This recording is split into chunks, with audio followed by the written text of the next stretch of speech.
கிறிஸ்தவ வாழ்க்கை என்பது முயற்சி செய்து வாழ்கிற ஒரு வாழ்க்கை அல்ல.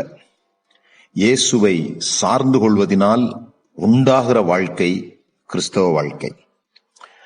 இன்னைக்கு இந்த உலகத்துல நல்ல தலைவர்கள், அவருடைய கருத்துக்கள், அவருடைய கொள்கைகள், இவைகளை பின்பற்றி வாழணும்.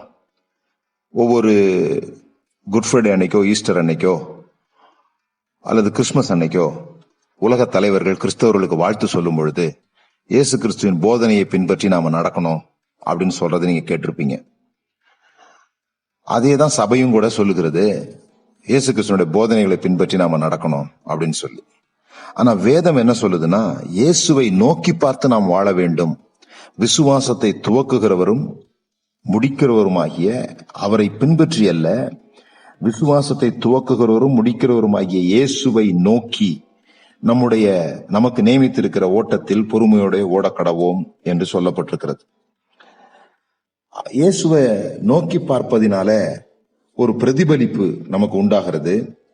அந்த பிரதிபலிப்பு தான் கிறிஸ்தவ வாழ்க்கை என்பதை புரிந்து கொள்ள வேண்டும். செய்வதை குறித்து அதிகம் பேசப்படுவதனால நோக்கி பார்ப்பதை குறித்து பேசுவது இல்லாமற் போய்விட்டது.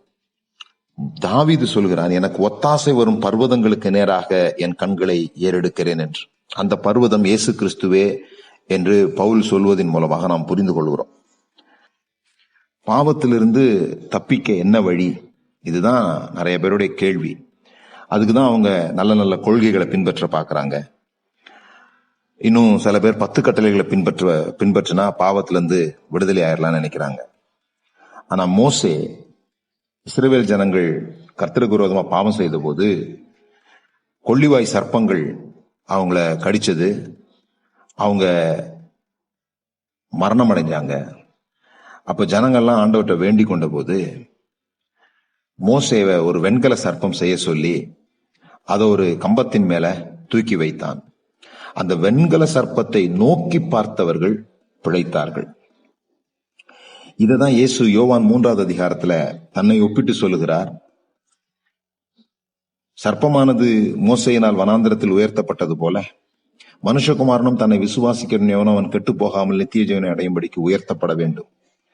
அப்போ 10 கற்பனையின் மூலமாக நீங்கள் பாவத்திலிருந்து விடுதலை அடைய முடியாது.